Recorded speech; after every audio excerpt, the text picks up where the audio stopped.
This is Robert Kraft, and I'm your host on SNN Network. And joining me right now is Neil Sweeney. He is the founder and CEO of Reklaim. That's Reklaim with a K. And it's a publicly traded company. I got two symbols for you: MYID on the TSX Venture and MYIDF on the OTCQB. And Reklaim will be presenting at our upcoming virtual event, the SNN Network Canada virtual event, happening December 7th through 9th, 2021. For more information and to register to see Reklaim's presentation, please go to canada.snn.network. And with that, Neil, always a pleasure, man. How you doing today? I'm good. You're knocking them off here. You're getting the K in. That's important on the Reklaim because people get that wrong. And I like that you're promoting the Canada piece. I'm originally from Toronto, so I'm kind of going back to my roots here and supporting the upcoming event. So yeah, it's good. Appreciate it. We greatly, yeah, it's good to be back, right? Virtually, right? Good to be back.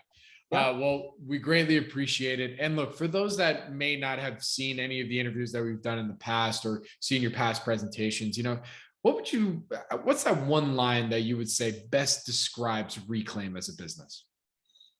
The mission of Reklaim is quite simple. We aspire to give every person on the planet access to their data and stop.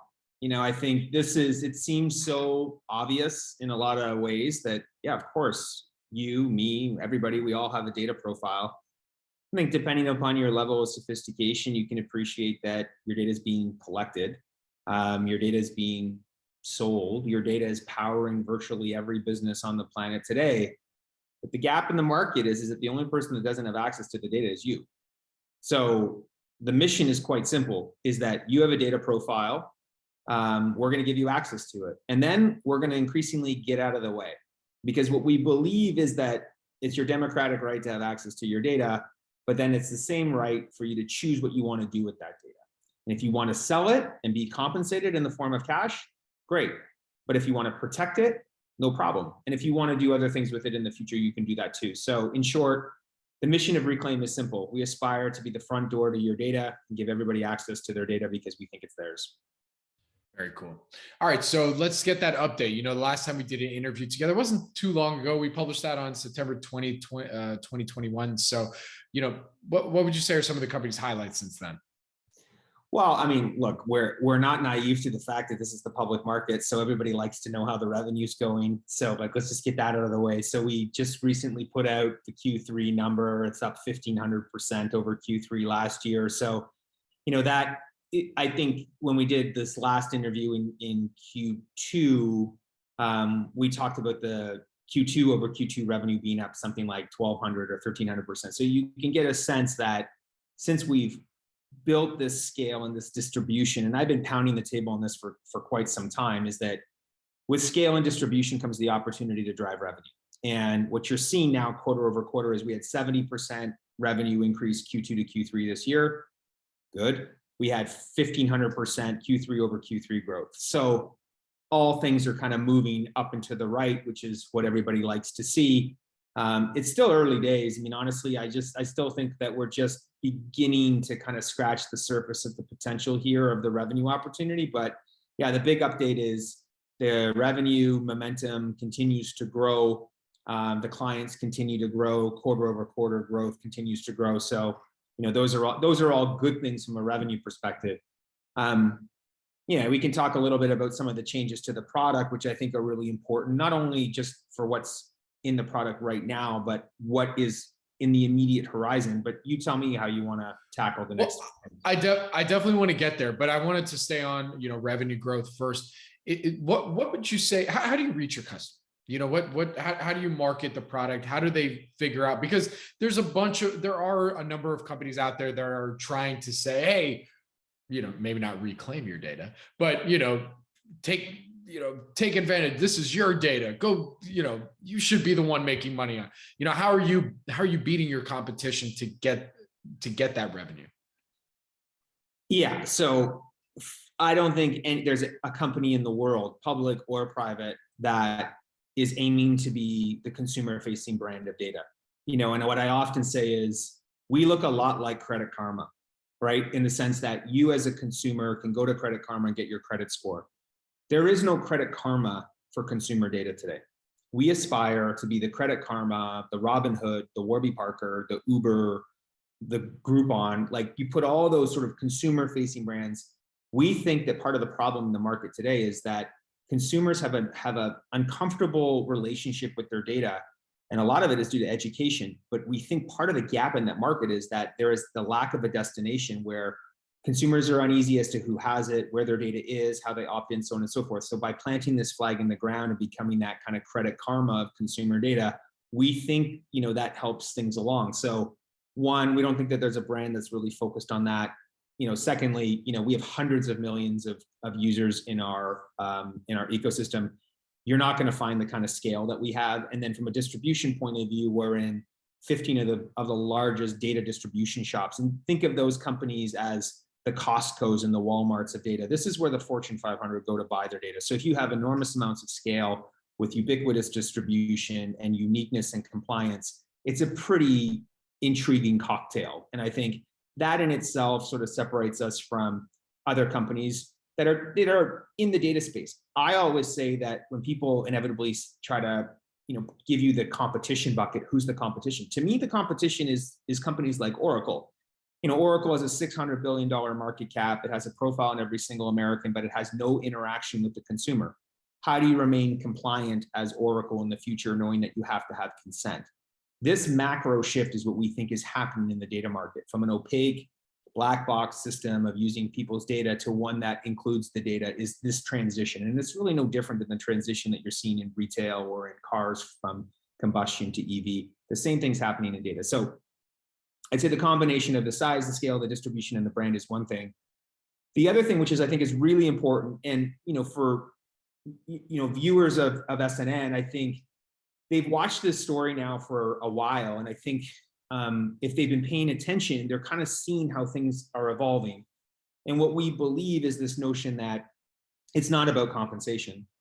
And that might seem like, oh my gosh, like you're all about compensation. And I think the change has really been for us is that we believe compensation is an important piece for you as a consumer. If you as a consumer, Robert, believe that you want to be compensated for your data, but you might not want to be compensated for your data. So if you don't want to be compensated for your data, how does the Reklaim product help you? Well, if it's only based on compensation, the short answer is it doesn't. That's not emotionally stirring for me. We wanted to build a product that can represent every consumer on the planet. And let's acknowledge that not every consumer wants to actually sell their data. Some want to sell their data. Some want to protect their data. And then there's a pragmatist in the middle who kind of is a hybrid of the two. Our philosophy is if you provide access, you can service all three of these personas. If you build your model entirely based on compensation, you can actually only service one. So if you ask, again, about differentiation, it's all the things I mentioned before, but who's positioned on access to data? Nobody.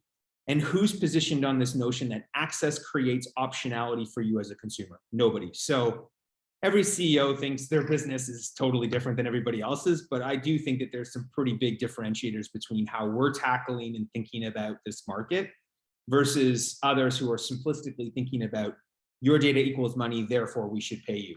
That's part of our model, but it is not representative of the entirety of our model. I see. So, that actually, I'm glad we went there first, because I have a feeling that, you talk about how you're looking to address all aspects of the consumer data market with your product suite. So tell us, you mentioned before that you have some upcoming changes, it sounds like, to the product suite. So tell us what's coming due. Yeah, so I think this is this iterative process where a number of months ago, we came out with the Reklaim brand because we think that you as a consumer need access to the profile that's currently in market today, right? And that's an important piece for consumers to understand, is that whether you're in Reklaim or not, your profile is in the market. We are the portal or the destination to allow you access to that profile. Should you choose to take it, it's up to you. So if you come to Reklaim, put in an email address or validate an email address, and inevitably, the more identifiers you put in, we're now seeing 85 to 90% of people in North America being able to find data in the Reklaim ecosystem. That's an enormous number, right? There's 300 plus million people in the US alone. So it gives you a context as to how much scale is here. So this idea that, when you come in, you validate your data. I think the big thing for us is let's allow you to reclaim it. and then kind of put it under a Reklaim account. And then let's start to sort of option off of it. So the two big things that are happening is, one, there's over 30,000 sources of data underpinning the Reklaim ecosystem now. So that means when you as Robert come in, validate your identity, we're going to scan your data against 30,000 different sources of data. And what we're going to tell you is, this is the data that's in the market. These are the passwords of accounts that you have that have been breached. This is the data, in a T-Mobile account, a Snap account, or a LinkedIn account that's been breached. And we're providing that service back to consumers, which has been opaque, to say, here's all the data that's in the market. Some of it is from data companies, others are from publishers, others are from actual security firms. You now have this full visibility on your entire holistic profile. For the first time in your life, you can take it and then put it underneath your control and then option off of it. So I think the big one is, just the notion of going to like 30,000 plus different sources gives you a very good look at kind of the individual data set that you have. That's a big one. And that's sort of the precursor to, the introduction of this privacy tier, which, we've been foreshadowing for quite some time. But that's really to kind of counterbalance the compensation model, which access creates optionality. If you choose to compensate, great. But now there's the introduction of this new SaaS-based privacy product where you might not want to sell one piece of data. That's cool. You can now sign up for products such as password data breach protection, VPN, universal opt-out, so on and so forth. And what's really important for that is that now you have a model that can actually work for really anybody on the planet. It addresses both of those personas, that idealist who's very much focused on privacy, and that, that consumer who's very much focused on compensation. You have a product that can service both. And as a byproduct of that, you can service the pragmatist in the middle. So hopefully that makes sense. But I think 30,000 sources of data, the introduction of a SaaS-based reoccurring revenue subscription model and privacy, counterbalancing a compensation model that's growing 1,500%. Things are good. Like, things are moving. Like, there's a lot of good stuff happening here. Very cool. All right. So then moving forward here, from what you can tell us, what would you say are maybe a couple of the tailwinds or growth drivers going into 2022 that you think will help towards some of the goals and growth that you're hoping to achieve? Yeah, so for one, the revenue number is never going backwards, like in anytime soon. That's for sure. I think we're in, the first half of the first inning on that regard. I've said this over and over again, that I actually don't think we really need any more data in order for us to accelerate and compound the revenue model tenfold. And that's, an arbitrary number, but we have plenty of data. Like, we have plenty of data. The question is can you kind of drive more monetization on top of that? And I think that's really where the focus has been. So, I would look for the revenue number to naturally kind of continue to move in that direction. We talked about the increase in, the increase in clients, and we've had 130% increase in the number of clients that we're servicing. They're tend to be reoccurring in nature. So, those two things tend to work in lockstep.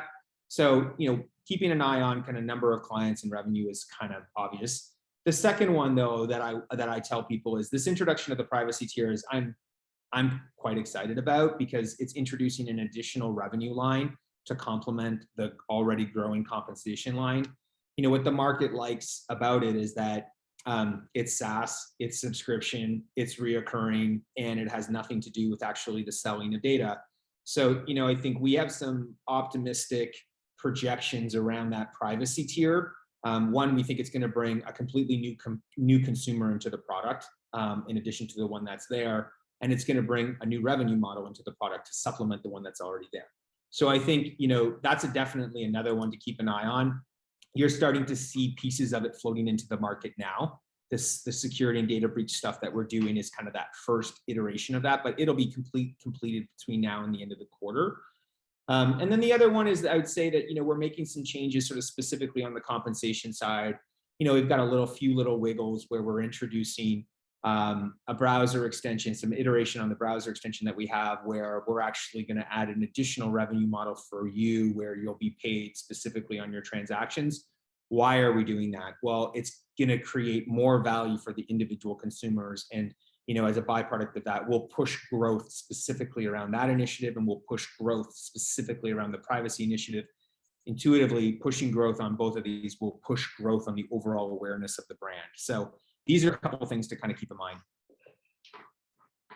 Very cool. All right. Well, Neil, with that, where can our audience go and find more information on Reklaim? So we're on all the social channels, so you can find us on those. ReklaimYours.com is the URL. You can reach out to us. You can go to ReklaimYours.com. There's an investor website that has this interview, all of our previous interviews, and all of our news releases. And then, of course, you can sign up for our regular newsletter, and we tend to have lots of information. So don't worry, we won't overdo it with the emails. But if you want to stay in the loop, jump on the investor relations website and sign up, and we'll keep you in the loop. Very cool. Well, Neil, thank you so much for joining me today. I really do appreciate it. Good luck. Stay safe. And I look forward to our next update. Thanks. Thanks for having me. Thank you.